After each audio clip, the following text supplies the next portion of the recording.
Olá, meu amigo, minha amiga, seja bem-vindo a mais um estudo dos livros de Daniel e Apocalipse e as profecias do tempo do fim. Hoje temos um tema importantíssimo, um tema que finaliza praticamente as Escrituras, vamos dizer assim, o último capítulo da Bíblia, ou, na verdade, nós vamos estudar ali a respeito da Nova Jerusalém. Nós queremos, antes de iniciar o estudo, mais uma vez, fechar os nossos olhos e pedir a bênção do Senhor nosso Deus sobre esse estudo. Senhor nosso Deus, queremos te louvar e te agradecer por mais essa oportunidade de estudar a tua palavra. O Senhor tem revelações e promessas maravilhosas a todos nós. E por isso te suplicamos o teu Espírito Santo mais uma vez, que ele nos guie, ilumine a nossa mente, o nosso coração, que possamos não somente compreender o que vamos estudar aqui, dos momentos que se seguem, mas que possamos também crer e colocar em prática, Senhor Deus, os teus conselhos, as tuas orientações, a tua vontade. São bênçãos que te pedimos agradecidos, em nome de Jesus. Amém. Ora, o estudo de hoje fala a respeito da Nova Jerusalém.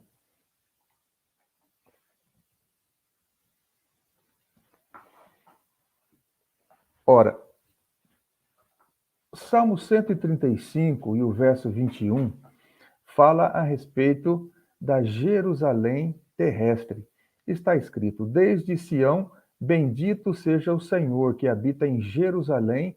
Aleluia. Jerusalém era a capital do povo de Israel.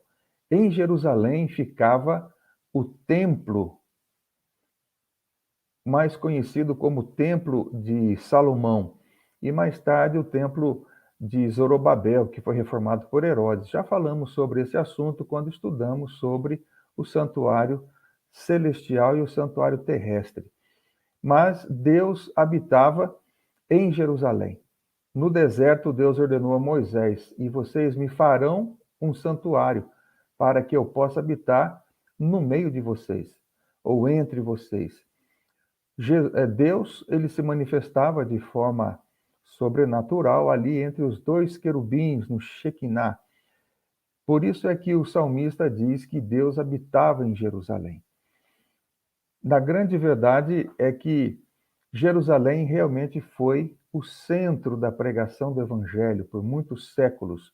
O desejo de Deus era que Jerusalém, ali o centro, o encontro, a convergência dos três continentes, a África, a Ásia, o Oriente Médio ali e também a Europa. Todos que passassem por Jerusalém deveriam receber o conhecimento do Deus Criador, do Deus Salvador, do nosso Deus vivo.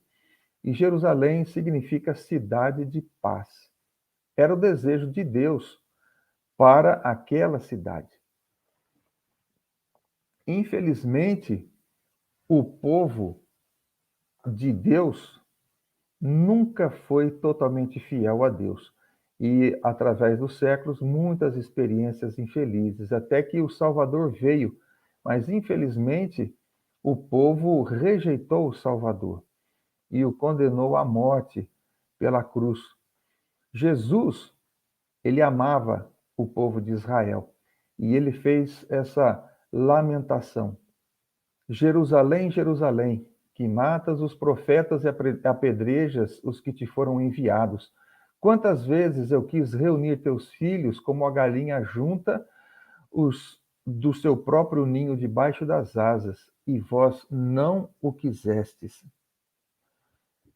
E em Lucas 19, Jesus, então, está descrito a partir do verso 41, que Jesus, quando ia chegando, vendo a cidade, chorou e dizia: Ah, se conheceras por ti mesma, ainda hoje, o que é devido à paz, mas isto agora está oculto aos teus olhos. Pois sobre ti virão dias em que os teus inimigos te cercarão de trincheiras por todos os lados, te apertarão o cerco e te arrasarão, e aos teus filhos dentro de ti, não deixarão em ti pedra sobre pedra, porque não reconheceste a oportunidade da tua visitação. Não aproveitaram a oportunidade em que o Salvador, o Messias, o Filho de Deus, estava entre eles. Havia ainda esperança para Israel, como um povo, como uma nação escolhida por Deus para pregar o Evangelho. Infelizmente, ao rejeitarem Jesus, rejeitaram também essa grande oportunidade. Infelizmente, eles não só rejeitaram a Cristo, mas mesmo quando rejeitaram a Cristo, eles não foram ainda destituídos do plano de Deus como nação. E eles tiveram até o apedrejamento de Estevão para se arrependerem. Com o apedrejamento de Estevão, eles selaram a sorte. Nós já estudamos sobre esse assunto quando estudamos Daniel capítulo 9 e a profecia das 70 semanas. Está em nossa playlist. Você pode assistir novamente com o tempo. Muito bem. No ano 70, Jerusalém foi completamente destruída. Cumpriu-se a profecia do Salvador. Tito, o general Tito, que mais tarde se tornou imperador de Roma, ele cercou e destruiu completamente Jerusalém e também matou um número incontável de habitantes ali, judeus. Poucos foram os que conseguiram escapar. No entanto, a Jerusalém terrestre já não é mais a capital do reino de Deus. A própria Bíblia diz que nós fazemos parte, nós somos o reino de Deus, nós fazemos parte, somos súditos desse reino, somos embaixadores desse reino, aqueles que aceitam a Cristo como Senhor e Salvador. No capítulo 11 de Hebreus, verso 16, afirma as Escrituras, mas agora aspiram a uma pátria superior, isto é, celestial. Por isso, Deus não se envergonha deles de ser chamado o seu Deus, porquanto lhes preparou uma cidade. Israel deixou de ser povo de Deus como nação, ao rejeitarem Cristo e, após o apedrejamento de Estevão, eles começaram a perseguir todos os cristãos. E é interessante que até hoje eles rejeitam o Salvador. O evangelho ele passou então a ser pregado aos gentios após o ano 34, e hoje os descendentes da promessa são todos os descendentes de Abraão, segundo a fé, não somente segundo o sangue, ou não mais segundo o sangue. Não é porque alguém tem o sangue, é um descendente direto de Abraão que tem direito à salvação. Todos temos oportunidade e direito de salvação segundo a graça de Deus. No entanto, Deus ele não tem mais uma nação, um país aqui nesse mundo, um povo aqui debaixo de uma nacionalidade para pregar o evangelho. Mas Deus, ele nos estabeleceu todos, aqueles que cremos em Jesus e fazemos a vontade dele, como o seu povo peculiar. E Deus também afirma que nós temos uma pátria, que não é aqui na terra, é uma pátria de origem celestial. E essa pátria, ela também tem uma capital, tem uma cidade. Em Hebreus 11, ainda verso 8, está escrito: pela fé, Abraão, quando chamado, obedeceu a fim de ir para um lugar que devia receber por herança, e partiu sem saber aonde ia. Abraão deixou a cidade de Ur dos Caldeus, uma das cidades mais prósperas daquela época. As descobertas arqueológicas revelam que eles tinham até água encanada e rede de esgoto nessa cidade, naquele tempo, há cerca de 3.800 anos atrás. E Abraão deixou todo o conforto desta cidade e foi para um lugar deserto, um lugar que não havia ali uma cidade para ele habitar, mas ele habitou em tendas. Vejam só como continua o texto. Pela fé peregrinou na terra da promessa, como em terra alheia, habitando em tendas com Isaque e Jacó, herdeiros com ele da mesma promessa, porque aguardava a cidade que tem fundamentos, da qual Deus é o arquiteto e edificador. Abraão já sabia da Nova Jerusalém. A Nova Jerusalém, a capital da pátria celestial, cujo arquiteto e edificador é Deus, já era conhecida de Abraão. Não foi somente o livro do Apocalipse que revelou esta verdade. E hoje nós vamos estudar a respeito da Nova Jerusalém. A Bíblia revela detalhes sobre ela. Apocalipse, capítulo 21 e 22, nos revelam acerca da Nova Jerusalém.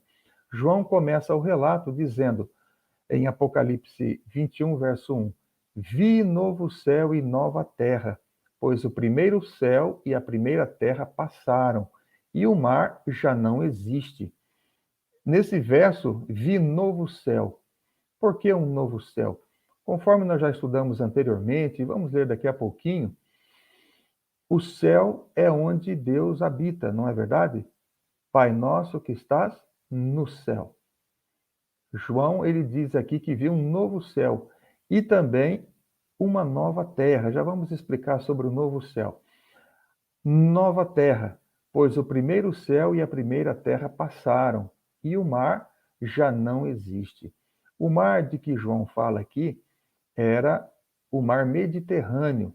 João estava exilado na ilha de Patmos e havia uma separação, um grande distanciamento ali do continente aonde estavam a família de João, não é? A família espiritual, aqueles a quem João amava, aqueles a quem João pastoreava, aqueles a quem João pregou o evangelho e os ganhou para Cristo. João estava solitário na ilha de Patmos. O oceano continuará existindo.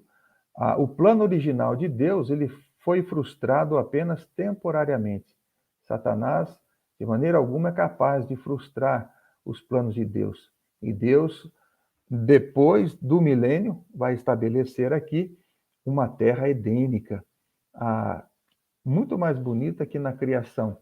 João continua dizendo: Vi também a cidade santa, a nova Jerusalém, que descia do céu, da parte de Deus, ataviada como noiva, adornada para o seu esposo. Conforme já estudamos anteriormente também, durante o milênio, nós vamos habitar no céu por 1000 anos. Iremos habitar nessa cidade maravilhosa, a capital da pátria dos filhos de Deus. E João vê a cidade descendo do céu depois do milênio. Nós também já estudamos sobre esse assunto. Então ouvi grande voz vinda do trono dizendo: Eis o tabernáculo de Deus com os homens. Deus habitará com eles. Eles serão povos de Deus e Deus mesmo estará com eles. Deus desce com a Nova Jerusalém. Jesus e os anjos também, todos os remidos, todos os salvos depois do milênio, descerão com a Nova Jerusalém. E aqui ainda João, ele diz uma coisa muito clara: eis aqui o tabernáculo, a morada de Deus com os homens. Deus habitará com eles, com o seu povo. Eles serão povos de Deus e Deus mesmo estará com eles. Deus, ele vai se mudar para este planeta. Este planeta, caro aos olhos de Deus, não por causa do que está feito aqui, mas por causa do povo pelo qual Jesus sofreu, morreu e trabalhou durante cerca de 6.000 anos para a sua salvação, é o que há de mais precioso aqui. Jesus, ao encarnar-se, ele tornou-se um de nós. Paulo revela em 1 Coríntios, capítulo 15, que ele se tornou o segundo Adão. Adão era o príncipe desse mundo, mas entregou o seu principado a Satanás, quando obedeceu-lhe. Mas Cristo retomou, reconquistou o domínio, vivendo uma vida de perfeita obediência e sofrendo morte pela culpa de todos os nossos pecados. Jesus comprou-nos para Deus. Portanto, Jesus estará para sempre conosco aqui, e o Pai virá habitar conosco. É por isso que João diz novo céu, porque o lugar de habitação de Deus por toda a eternidade será este planeta redimido. Aqui estará o centro da glória de Deus, a revelação da misericórdia, da graça, do poder transformador, do poder restaurador, do poder salvador de Deus. E lhes enxugará dos olhos toda lágrima, e a morte já não existirá. Já não haverá luto, nem pranto, nem dor, porque as primeiras coisas passaram. E aquele que está sentado no trono disse: Eis que faço novas todas as coisas. E acrescentou: Escreve, porque estas palavras são fiéis e verdadeiras. Quando aqui diz novo céu, nós já entendemos, e nova terra, não é que Deus ele vai criar um outro planeta. Deus ele vai fazer novo, ele vai renovar este planeta. Após o milênio, quando os ímpios ressuscitam e Satanás os reúne para a batalha, nos revela Apocalipse capítulo 20, que descerá fogo do céu e consumirá todos. Todo o planeta Terra, fora da Nova Jerusalém, será purificada pelo fogo. Todas as obras serão destruídas. Se tornarão todas as obras humanas se tornarão como pó, como na profecia de Daniel 2, aquela pedra que atinge os pés da estátua, a esmiuça, e não é encontrado mais nem um pedacinho, nem um caquinho da estátua. E então, isso revela que Deus, ele restaurará a terra, e ela será uma nova terra, será diferente do que ela é hoje, no sentido da sua geografia. Não é esses picos elevados, essa grande imensidão do oceano, ela será reduzida, assim como era no princípio. Escreve, pois estas palavras são fiéis e verdadeiras. Podemos crer. Isso não é ficção, não é uma fábula, mas é realidade. Precisamos crer que Deus é todo-poderoso e fiel para cumprir tudo o que saiu de sua boca. Disse-me ainda: tudo está feito. Eu sou o Alfa e o Ômega, o princípio e o fim. Jesus disse está feito quando ele concluiu aqui na terra a sua obra, quando ele morreu na cruz. Está consumado, está feito, ele disse. O que ele precisava fazer aqui para a nossa salvação, ele realizou no passado. Mas toda a obra de salvação, ela só será concluída quando Satanás, seus anjos e todos os ímpios forem destruídos e a terra foi restaurada e o povo de Deus herdando essa terra, como Jesus mesmo disse: bem-aventurados os mansos, porque eles herdarão a terra. Então, a paz reinará por toda a eternidade, em todos os cantinhos do universo. O pecado não se levantará segunda vez. É por isso que ele diz ali novamente: está feito. E aqui Jesus continua: eu, a quem tem sede, darei de graça da fonte da água da vida. Água representa saúde, água representa refrigério, água representa pureza. Jesus aqui, ele próprio é a água da vida. E Jesus ele promete uma felicidade completa, eterna, sem fim. Então veio um dos 7 anjos que tem as 7 taças, cheias dos últimos 7 flagelos, e falou comigo, dizendo: Vem, mostrar-te-ei a noiva, a esposa do Cordeiro. E me transportou em espírito, ou seja, em visão, até uma grande e elevada montanha, e me mostrou a santa cidade. João viu a santa cidade de cima, de um lugar bem elevado. Jerusalém, que descia do céu da parte de Deus, a qual tem a glória de Deus. O seu fulgor era semelhante a uma pedra preciosíssima, como pedra de jaspe cristalina. O jaspe, ela é uma pedra avermelhada ou amarelada. É uma pedra que tem esses tons entre o vermelho e o amarelo, o alaranjado. Ela é semelhante à chama de fogo. Não sei se você já observou numa lareira ou numa fogueira, quando a lenha está queimando, aquela cor amarelada, avermelhada, amarronzada, essa é a cor da cidade, uma cor fulgurante, uma cor clara. Tinha grande e alta muralha, 12 portas, e junto às portas, 12 anjos, e sobre elas nomes inscritos, que são os nomes das 12 tribos dos filhos de Israel. 3 portas se achavam a leste, 3 ao norte, 3 ao sul e 3 a oeste. 12 portas, 12 anjos, 12 tribos. As 12 tribos de Israel, elas representam aqui todo o povo de Deus, sem faltar nenhum, sem sobrar nenhum. E é interessante a disposição. Quando nós estudamos sobre o santuário terrestre, vocês se lembram também que as tribos elas foram organizadas, dispostas ao redor do santuário terrestre? Pois é, a Nova Jerusalém é onde Deus habita e estarão representados também ali 3 tribos ao norte, 3 ao sul, 3 a leste e 3 a oeste, conforme descreve aqui Apocalipse 21, 13.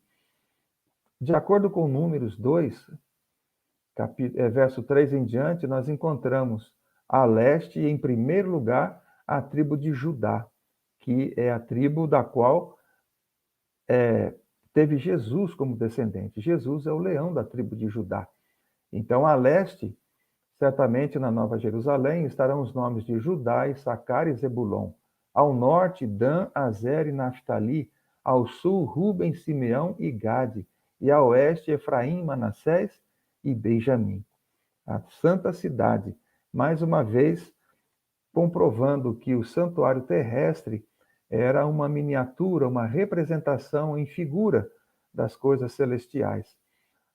O verso 14 continua dizendo: a muralha da cidade tinha 12 fundamentos, e estavam sobre estes os 12 nomes dos 12 apóstolos do Cordeiro. Nós podemos, mais uma vez, vislumbrar aqui a igreja do Novo Testamento. A igreja do Novo Testamento está fundada sobre os apóstolos. Na verdade, está fundada sobre Cristo. Porém, através dos 12 apóstolos de Cristo, o evangelho ele foi registrado e pregado a todo mundo. Nós podemos entender que as 12 portas, elas representam aqueles que foram salvos antes de Cristo, por meio de Cristo. E no Novo Testamento, nós podemos encontrar aqui todo o povo de Deus do Novo Testamento, aqui nos fundamentos da muralha, que tem o nome dos 12 apóstolos. Todos serão salvos por meio de Cristo, unicamente pelo sangue de Jesus, tanto os do Velho Testamento, e entre eles, mesmo os que não eram do povo judeu, se creram na pregação do Evangelho, se obedeceram à voz do Espírito Santo na sua consciência, segundo a luz que receberam, estes também estarão na Nova Jerusalém. Aquele que falava comigo tinha por medida uma vara de ouro para medir a cidade, as suas portas e a sua muralha. A cidade é quadrangular, de comprimento e largura iguais, e mediu a cidade com a vara até 12.000 estádios. Ora, um estádio, na medida grega, porque o Velho Testamento, ou aliás, o Novo Testamento, ele foi escrito em grego, e o grego ainda era a língua universal nos dias de João, equivalia a 180 metros, 12.000 estádios. 12.000 vezes 180 fazem 2.160 quilômetros. Existem duas maneiras de interpretarmos esse verso. Um é que 2.160 quilômetros, eles perfazem o perímetro da cidade. Se dividirmos por 4, será uma cidade, ou é uma cidade, já que ela já está construída, de 540 quilômetros de cada lado. Mas se a cidade é quadrada, não precisa medir o perímetro, basta medir um lado e você terá o tamanho da cidade. Existe uma segunda forma de interpretar que a cidade ela teria 12.000 estádios de cada lado. Então, seria uma cidade de 2.160 quilômetros de cada lado. É uma cidade grande o suficiente, ainda que for somente 540 quilômetros de cada lado, é uma cidade grande o suficiente para que nela habitem salvos de todas as gerações. Na verdade, Deus construiu uma cidade para que todo ser humano pudesse habitar nela. A todos nós foi oferecida a oportunidade de sermos cidadãos da Nova Jerusalém, mas infelizmente nem todos aceitam esse convite. E aqui também termina dizendo que o seu comprimento, largura e altura são iguais. Ora, uma cidade de 2.160 quilômetros de altura, ou ainda que seja 540 quilômetros de altura, não é uma coisa bonita de se ver e muito menos algo que esteja dentro dos padrões de beleza de Deus. A cidade, ela não é um cubo. A verdade é que a palavra iguais aqui no grego, ela também tem o sentido de proporcional. A maneira mais correta de interpretarmos esse verso seria que o seu comprimento, largura, que são iguais, pois ela é quadrada, e altura são proporcionais. A cidade, ela não é alta demais e também não é baixa demais. Ela é proporcional. Ela tem altura, largura e comprimento equilibrados. É isso que quer dizer, nós não vamos viver num cubo, conforme alguns imaginam. Mediu também a sua muralha, 144 côvados, medida de homem, isto é, de anjo. A cidade, ela é murada. O que é um côvado? Um côvado é a medida exatamente que vai da ponta dos dedos até a ponta do cotovelo.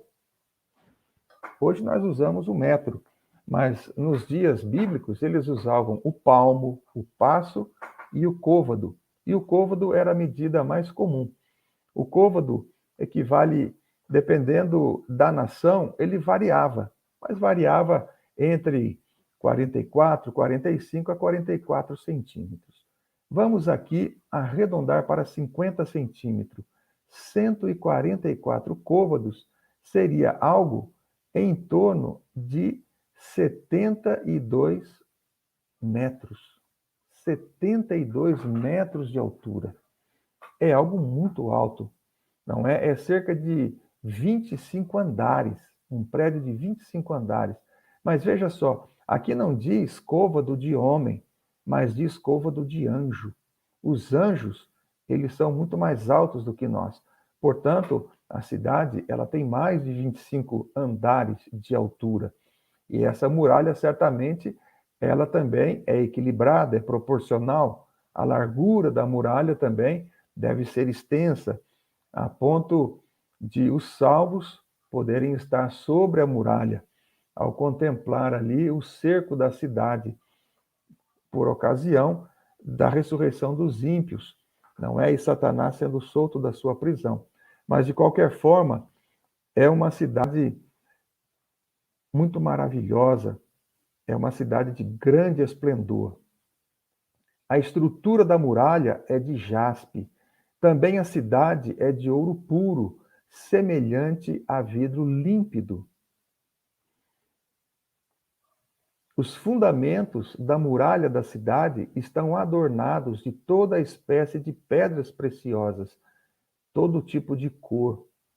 O primeiro fundamento é de jaspe, o segundo de safira, o terceiro de calcedônia, o quarto de esmeralda, o quinto de sardônio, o sexto de sárdio, o sétimo de crisólito, o oitavo de berilo, o nono de topázio, o décimo de crisópraso, o undécimo de jacinto e o duodécimo de ametista. Os muros da cidade, eles são transparentes. É possível contemplar a cidade do lado de fora. Quando Satanás for solto da prisão e os ímpios ressuscitarem, ao contemplarem essa cidade majestosa, maravilhosa, rica em beleza, em adornos, puderem ver as suas praças, não é? As suas flores, as suas árvores frutíferas, as mansões que haverão lá dentro, eles certamente ficarão desesperados em tomá-la pela força. As 12 portas são 12 pérolas, e cada uma dessas portas de uma só pérola. Por que pérola? A pérola, ela é redonda, ela é uma esfera. Por que Deus escolheu esse formato de porta, uma pérola? Deus tem um motivo muito especial. Você sabia, ou você sabe como é formada uma pérola? Quando um grãozinho de areia do mar, ela entra dentro de uma ostra, esse grãozinho causa dores indescritíveis àquele ser vivo. Imagine um pequeno cisco, uma pedrinha no seu olho, que você não consegue tirar. E o seu olho se movimentando e você coçando o olho. Quanto mais você mexe, pior fica. A ostra, ela não consegue expelir essa pedra. E ela precisa suportar a dor durante muito tempo. Então, o organismo da ostra, começa a produzir uma substância líquida que vai envolvendo a ostra e vai tornando essa pedrinha lisa, de maneira que não a machuque. E essa pedrinha, ela vai se transformando numa pérola. E todos nós sabemos que as pérolas, elas têm grande valor. Nos dias de Jesus, ele chegou a comparar a sua palavra, ou a ele próprio, como uma pérola de grande valor, numa de suas parábolas. Jesus, ele é representado ali por essas 12 pérolas, para que todos os salvos possam entrar na Nova Jerusalém. Quando subirmos ao céu na volta de Jesus, ou por toda a eternidade, quando entrarmos e sairmos da Nova Jerusalém. E isso será pelas portas. Aquelas pérolas nos farão lembrar do quanto Jesus nos ama, do quanto Jesus padeceu, o quanto Jesus sofreu, qual foi o preço pago pelo nosso resgate, pelos nossos pecados. Cada vez que atravessarmos aquelas portas, eu creio que haverá uma gratidão cada vez maior, um amor, uma afeição cada vez mais profunda pelo Senhor Jesus. Também pelo nosso Criador, o nosso Deus Pai, e pelo Espírito Santo, que tanto sofreram e trabalharam para que estivéssemos lá. É por isso que não se levantará segunda vez o pecado. Próximo verso. Nela não vi santuário, porque o seu santuário é o Senhor, o Deus Todo-Poderoso e o Cordeiro. A Nova Jerusalém não terá um templo ou um tabernáculo fechado, aonde os seres humanos ficam de fora e não tendo acesso a Deus, senão através da mediação de um sacerdote. Mas na Nova Jerusalém, Deus, ele estará num trono a céu aberto. E todos poderão entrar e sair da presença de Deus. A cidade não precisa nem do sol e nem da lua para lhe darem claridade, pois a glória de Deus a iluminou e o Cordeiro é a sua lâmpada. Muitos se perguntam Se o sol será destruído ou a lua deixará de existir? Não, é lógico que não. O sol foi criado por Deus para que nós pudéssemos contar os anos, não é? E a Terra, ela circunda o sol. Além do mais, a lua também ela foi colocada para iluminar a noite, embora não haverá mais noite na Nova Jerusalém, não é verdade? Porém, a lua também ela rege as marés. Portanto, o sol e a lua continuarão existindo. Mas o que esse texto diz é que a glória que emana de Deus e emana também do Cordeiro, elas são muito superiores à luz do sol.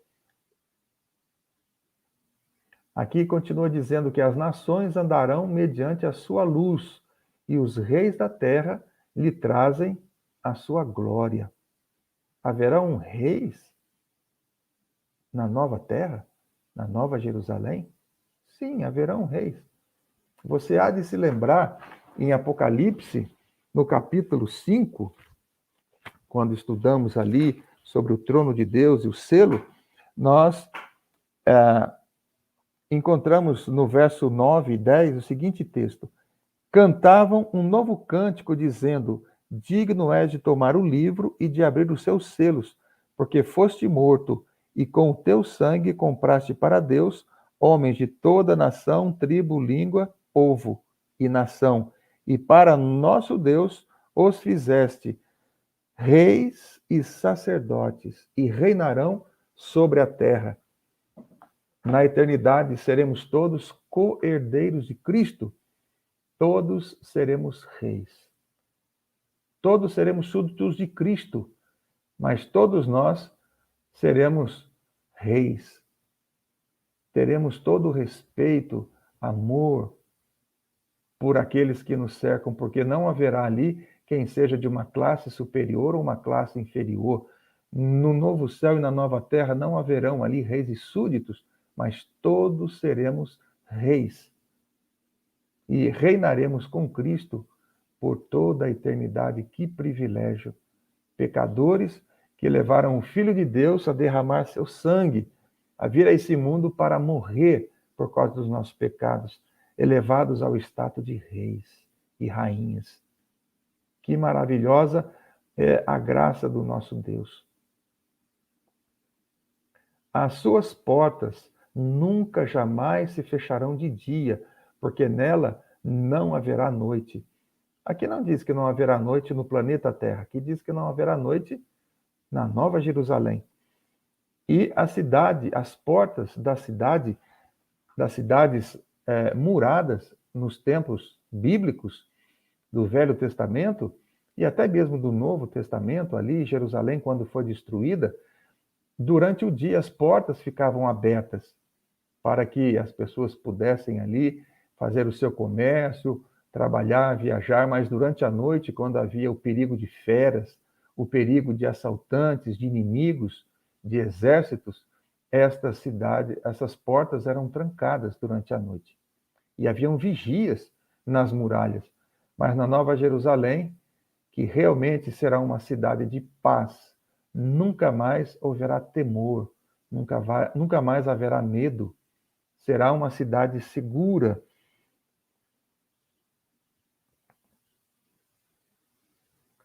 E lhe trarão a glória e a honra das nações. Veja só, para Deus, qual é a glória e a honra das nações? Não é a sua riqueza, não são as suas edificações, as suas construções, mas a glória e a honra das nações são o seu povo. Deus, através de Cristo, redimiu homens de toda nação, tribo, língua e povo.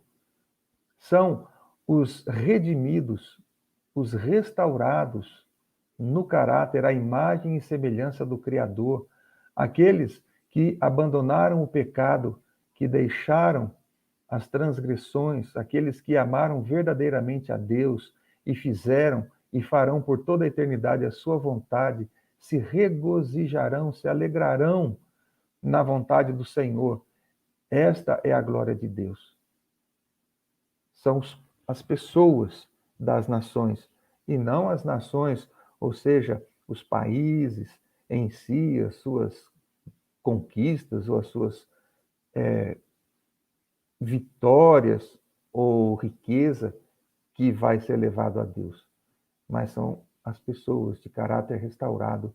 Então me mostrou o rio da água da vida, brilhante como cristal, que sai do trono de Deus e do Cordeiro. No meio da sua praça, de uma a outra margem do rio, está a árvore da vida, que produz 12 frutos, dando seu fruto de mês em mês.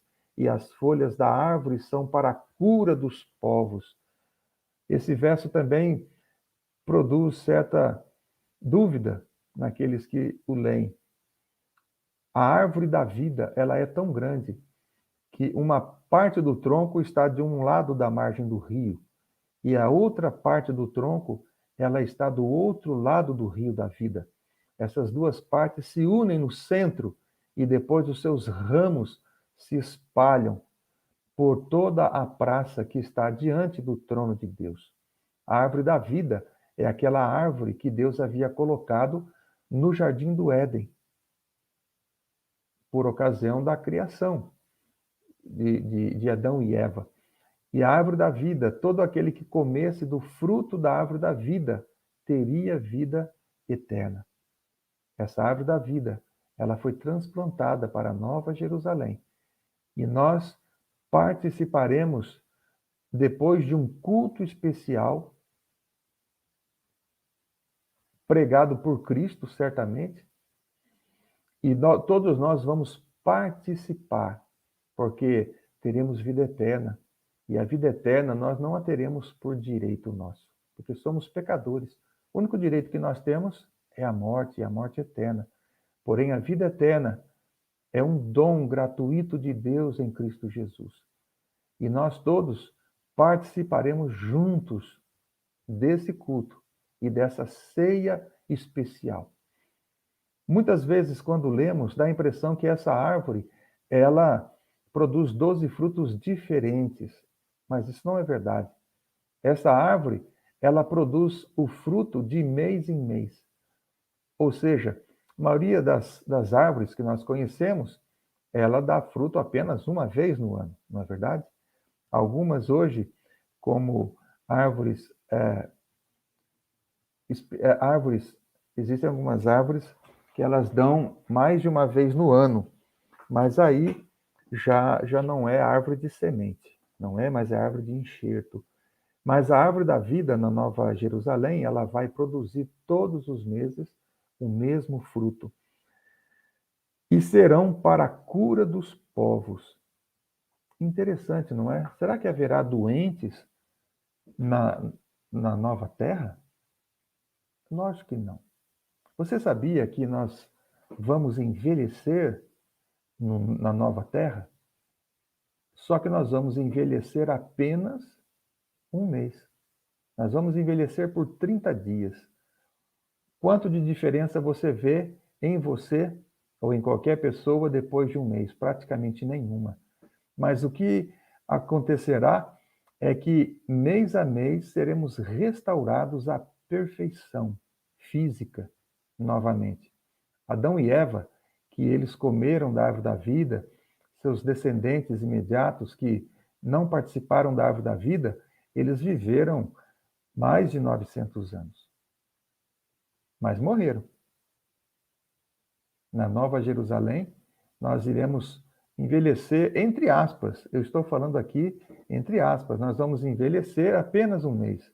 E a cada mês, todos nós seremos rejuvenescidos à perfeição, de maneira que a juventude jamais, por toda a eternidade, se afastará de nós ou nos deixará. Existe um verso em Isaías, capítulo 66, que diz: porque como os novos céus e a nova terra que hei de fazer estarão diante de mim, diz o Senhor, assim há de estar a vossa posteridade e o vosso nome. E será que de uma festa da lua nova a outra, e de um sábado a outro, virá toda a carne adorar perante mim, diz o Senhor. Uma outra tradução diz: e será que a cada festa da lua nova e a cada sábado virá toda a carne adorar perante mim. Veja que interessante, no novo céu e na nova terra haverá festa da lua nova. Portanto, a lua continuará existindo, conforme dissemos anteriormente. E a festa da lua nova, ela ocorre uma vez por mês. Os meses em Israel, eles começavam com a lua nova, e são 12 meses por ano. Portanto, serão 12 festas da lua nova. E podemos crer que as 12 ocasiões em que participaremos dos 12 frutos da árvore da vida será exatamente como no Velho Testamento, na festa da lua nova, que era uma reunião solene, era uma ocasião onde todos se reconsagravam a Deus, não é? E assim também será na Nova Jerusalém. Vamos continuar a leitura do capítulo 22. Nunca mais haverá qualquer maldição. Nela estará o trono de Deus e do Cordeiro. Os seus servos o servirão, contemplarão a sua face, e na sua fronte estará o nome dele. Olha que interessante. Estará o trono do Cordeiro. Então, alguns também se perguntam: será que algum dia veremos a face de Deus? Sim, com certeza, veremos a face de Deus. Já na vinda de Cristo, em Apocalipse capítulo 6, não é? No finalzinho da leitura, da abertura do sexto selo, nós encontramos ali aqueles que rejeitaram todos os convites de salvação na vinda de Cristo, dizendo aos montes e aos rochedos: caí sobre nós e escondei-nos da face daquele que se assenta sobre o trono e da ira do Cordeiro, pois chegou o grande dia da ira deles. E quem é que pode suster-se? Nós sim veremos a face de Deus. Nós encontramos também no Sermão do Monte, alguns ainda têm dúvida, acham que nós jamais veremos a face de Deus. Em pecado, não podemos contemplar a face de Deus. Mas no Evangelho de Mateus, nas bem-aventuranças, no capítulo 5, nós encontramos aqui no verso 8: bem-aventurados os limpos de coração, porque eles verão a Deus. Sim, veremos a Deus na eternidade. Contemplaremos a Deus face a face. Então já não haverá noite, nem precisam eles de luz de candeia ou de lamparina, nem da luz do sol, porque o Senhor Deus brilhará sobre eles e reinarão pelos séculos dos séculos, por toda a eternidade. Disse-me ainda: estas palavras são fiéis e verdadeiras. O Senhor, o Deus dos espíritos dos profetas, enviou seu anjo para mostrar aos seus servos as coisas que em breve devem acontecer. Tudo isso está muito breve de acontecer. Nós precisamos nos preparar, estar preparados a cada dia. Veja só que promessa maravilhosa. Eis que venho sem demora. Bem-aventurado aquele que guarda as palavras da profecia deste livro. Vocês veem a importância de estudarmos o Apocalipse, de compreendermos e de obedecermos às instruções dadas por Deus nesse livro? Mas como está escrito: nem olhos viram, nem ouvidos ouviram, nem jamais penetrou em coração humano o que Deus tem preparado para aqueles que o amam. João certamente não conseguiu transmitir em palavras aquilo que os seus olhos contemplaram. João, ele ficou fascinado, extasiado com aquela visão.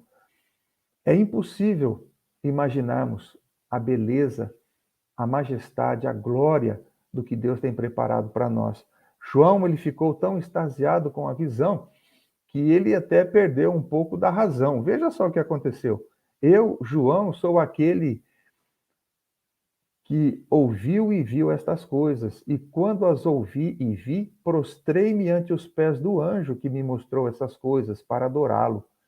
Então ele me disse: Vê, não faças isso. Eu sou conservo teu, dos teus irmãos, os profetas, dos que guardam as palavras deste livro. Adora a Deus.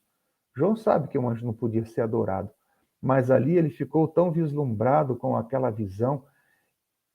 Meu amigo, minha amiga, você é capaz de se imaginar um dia, depois da vinda de Jesus, entrando na Nova Jerusalém, pelas portas, uma grande multidão incontável, todos vestidos de branco, entrando pelas portas, anjos à direita e à esquerda de cada porta, a entrada de cada porta, Jesus, é lógico, não as 12 ao mesmo tempo, mas Jesus, depois de entrarmos pelas portas, entregar a cada um de nós a coroa da vida e nos dirigirmos até a praça central, onde está o rio da vida, a árvore da vida e o trono de Deus.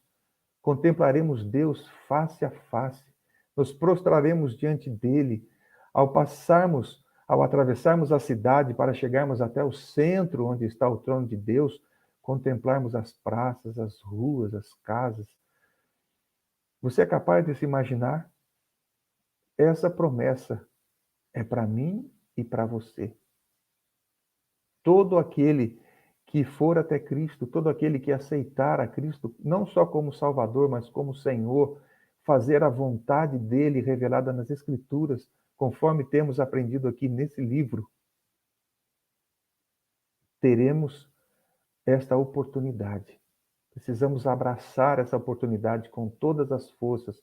Não podemos permitir que nada nos impeça de servir, de seguir a Cristo, de aceitá-lo.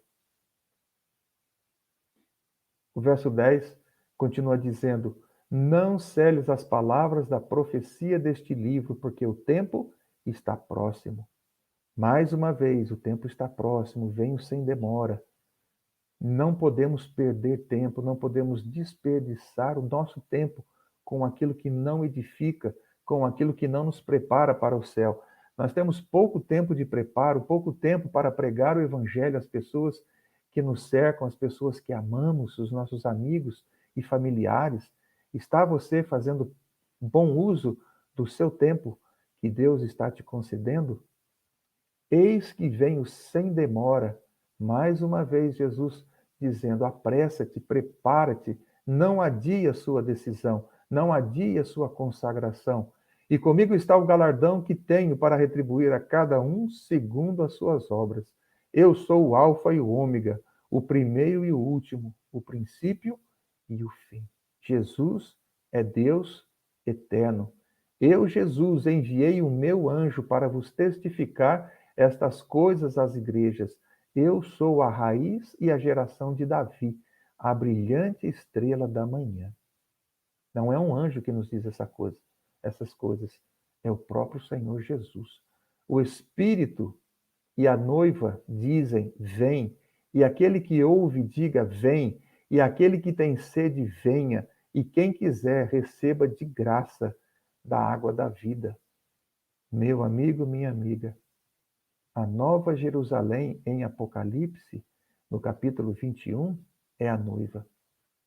Simbolicamente, esta cidade está nos convidando para participarmos dela, porque mediante Cristo Jesus, todos podemos ter o direito de entrar nela.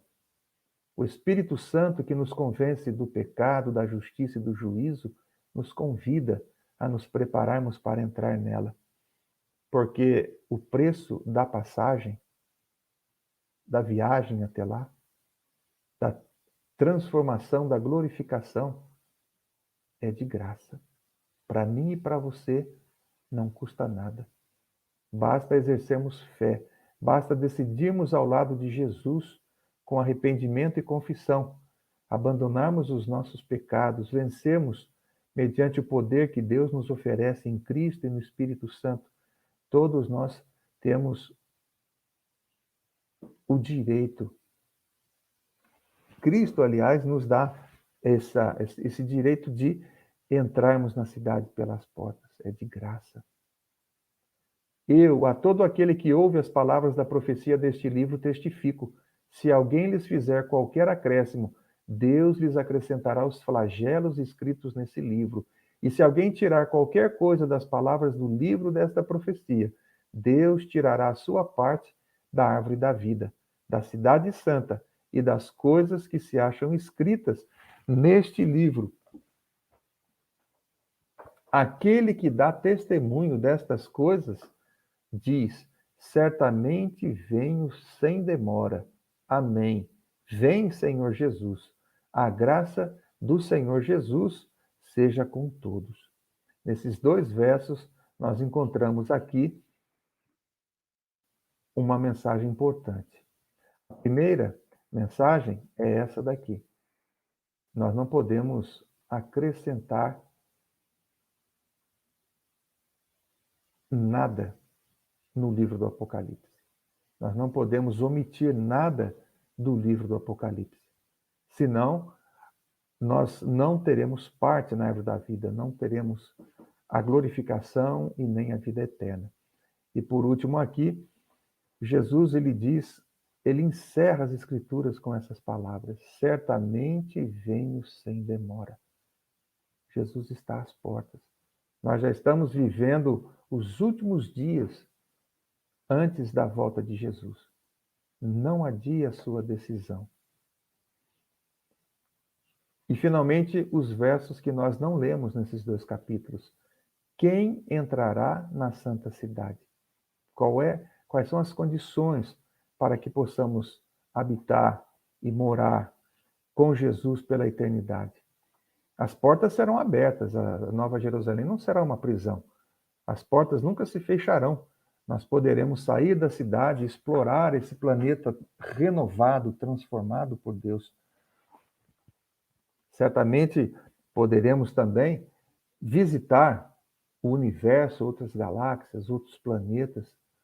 Conforme Paulo diz, o que olho humano jamais viu e nem subiu ao pensamento são as coisas que Deus tem preparado para nós.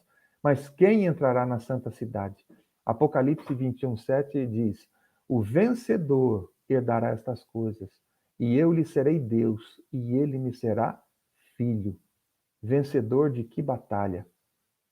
A maior batalha travada pelo ser humano é a batalha contra o próprio eu. É a batalha contra a sua própria inclinação, contra os seus próprios desejos, contra os seus próprios sentimentos que são carnais e que têm prazer no pecado. Nós precisamos, mediante o poder que Cristo nos oferece, assumir o controle da nossa vida. Mediante o exercício da vontade, mediante o exercício da escolha, da decisão, nós precisamos sempre ouvir a voz do Espírito Santo e obedecê-la. Até a volta de Cristo, haverão duas vozes na nossa mente. A voz da nossa natureza carnal, do nosso coração corrompido, nos convidando ao pecado, nos tentando para o pecado, e a voz do Espírito Santo, nos convidando à obediência, à fidelidade, à misericórdia, à bondade, à compaixão. E nós podemos, com o auxílio de Cristo, pelo poder do Espírito Santo, mediante oração, estudo diário das Santas Escrituras, mediante o testemunho do Evangelho às pessoas, mediante o falar de Cristo, nós teremos força para resistir à tentação. O pecado não terá domínio sobre todo aquele que decididamente se coloca ao lado de Cristo. Deus está à nossa destra para nos auxiliar e somos mais do que vencedores em Cristo Jesus. Portanto, o vencedor que herdará essas coisas será o que obtiver vitória sobre si mesmo, com a ajuda de Cristo. Aqui diz que eu lhe serei Deus e ele me será filho. Bem-aventurados aqueles que lavam as suas vestiduras no sangue do Cordeiro, para que lhes assista o direito à árvore da vida e entrem na cidade pelas portas. Não há outro meio de salvação. Jesus disse: eu sou o caminho, a verdade e a vida. Não existem caminhos. Jesus ele não é um caminho, mas ele é o único. Não há intercessores humanos, nem mesmo anjos podem interceder por nós diante do Pai para perdão dos nossos pecados. Somente aquele que derramou o seu sangue. E nós aqui encontramos nas vestiduras um símbolo do nosso caráter. O nosso caráter só pode ser branqueado, purificado, mediante o aceitar o, o sacrifício de Cristo no nosso lugar como suficiente e que possamos nos entregar a Ele verdadeiramente. Ficam fora os cães, os feiticeiros, os impuros, os assassinos, os idólatras e todo aquele que ama e pratica a mentira, aqueles que praticam feitiçaria, magia, que consultam os mortos, que consultam búzios, tarô, cartomantes, não é? Todos aqueles que se envolvem com o ocultismo ficarão de fora. Os impuros, os devassos, não é? Os adúlteros, todos aqueles que roubam, aqueles que cobiçam, todos aqueles que transgridem os 10 mandamentos, os assassinos, os idólatras, e vejam, um pecado muitas vezes não levado em consideração por nós, a mentira. Satanás é o pai da mentira. E todo aquele que pratica a mentira é filho de Satanás. Aqueles que praticam a mentira também ficarão fora da cidade. Quanto, porém, aos covardes, aos incrédulos, aos abomináveis, aos assassinos, aos impuros, aos feiticeiros, aos idólatras e a todos os mentirosos, a parte que lhes cabe será no lago que arde com fogo e enxofre, a saber, a segunda morte. Essa palavra covardes também, ela é traduzida por tímidos. Aqueles que têm vergonha do evangelho, têm vergonha de serem identificados como cristãos, que creem na Bíblia, que creem no Criador, que creem em Jesus, que creem nas promessas de Deus, que creem na volta de Jesus, num milênio no céu e numa eternidade, numa terra renovada. Muitas vezes, pessoas que ninguém consegue perceber nelas um cristão, esses não são verdadeiros cristãos. Os covardes ou os tímidos, não é? Tímido não é aquela pessoa introvertida, mas tímido ou covarde é aquela pessoa que, infelizmente, não é como Pedro, quando questionados, eles se desviam da resposta. Pedro negou a Jesus 3 vezes. Ele foi covarde. Graças a Deus, Deus o transformou. Jesus o restaurou porque Pedro se arrependeu. E a nossa timidez, ela também pode ser vencida. A nossa timidez, ela pode ser curada com o auxílio de Cristo, com o auxílio do Espírito Santo.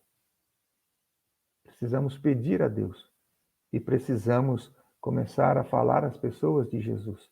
E certamente nos encorajaremos, seremos encorajados pelo Espírito Santo.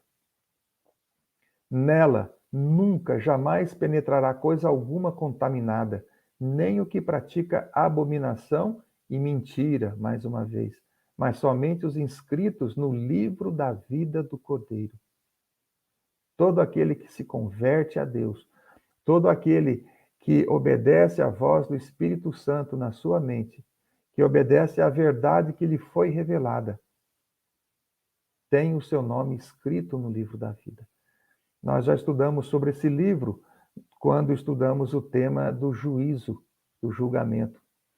Nós temos também essa lição na nossa playlist. Leia lá para saber mais a respeito. Mas o livro da vida do Cordeiro não significa que porque uma vez tivemos o nome escrito lá, é que estamos salvos. Todo aquele que não perseverar até o fim terá o seu nome riscado do livro da vida. E o livro da vida será o livro de chamada na vinda de Cristo. Todos aqueles que hão de herdar a vida eterna terão o seu nome escrito no livro da vida. E para que o nosso nome seja escrito no livro da vida, Jesus, ele nos deixou a seguinte instrução. Disse-lhes aos discípulos: Ide por todo o mundo e pregai o evangelho a toda criatura. Quem crer e for batizado será salvo. Quem, porém, não crer será condenado.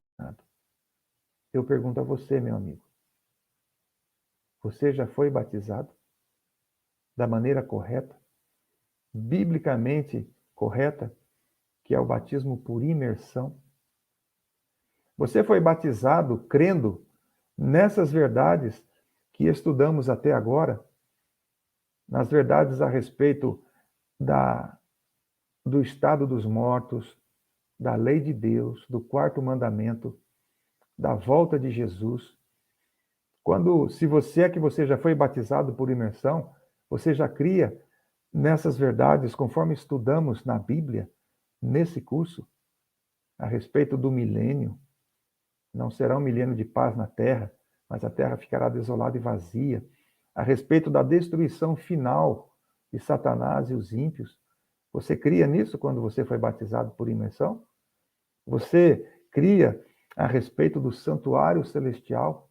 Você já conhecia a respeito do juízo de Cristo no céu?